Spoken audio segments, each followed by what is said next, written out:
Last week, we reported on Lansing firefighter and Black activist Michael Lynn Jr. facing a disciplinary hearing because he posted the Lansing's police chief's phone number online. And after an investigation by the city, he has now been terminated. Michael Lynn Jr. received a notice on Wednesday that he was being terminated from his position as a Lansing firefighter. Fox 47 News spoke with Lynn before a disciplinary hearing on Friday, and this is what he had to say. This retaliation I've been going through for years, like 4 years now.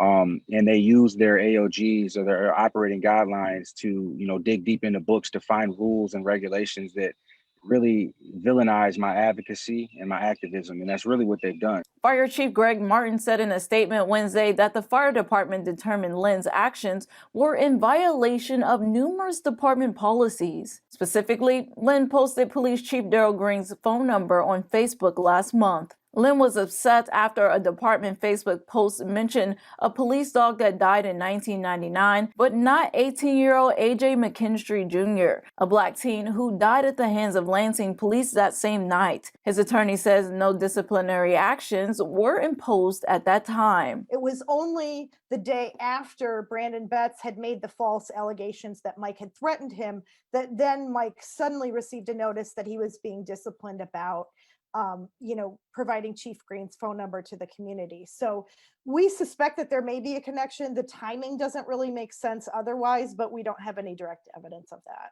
When asked how Lynn is feeling about this, his attorney says he's disappointed. For him to be cast aside directly because he's been advocating on behalf of, individuals of color, the Black community, and others in Lansing is really hurtful, but he also is committed to staying with the fight and advocating for the community.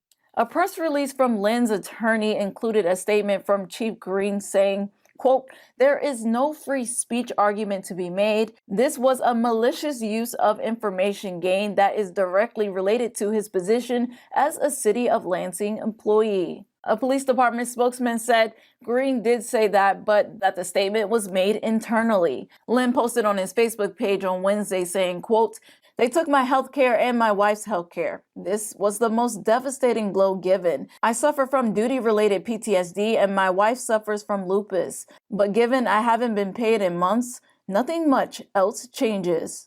Lynn's attorney says regardless of what happens to him, he hopes that the city of Lansing really takes a good hard look at itself and the way it's treating its African-American employees, and whether it truly is a welcoming environment or whether it is,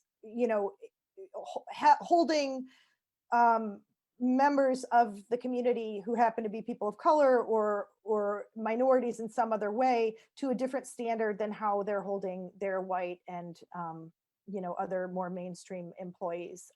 To read the full statement from the fire chief, police chief, and read a statement from the mayor, you can visit our website, fox47news.com. Reporting in the studio, I'm Tiana Jenkins.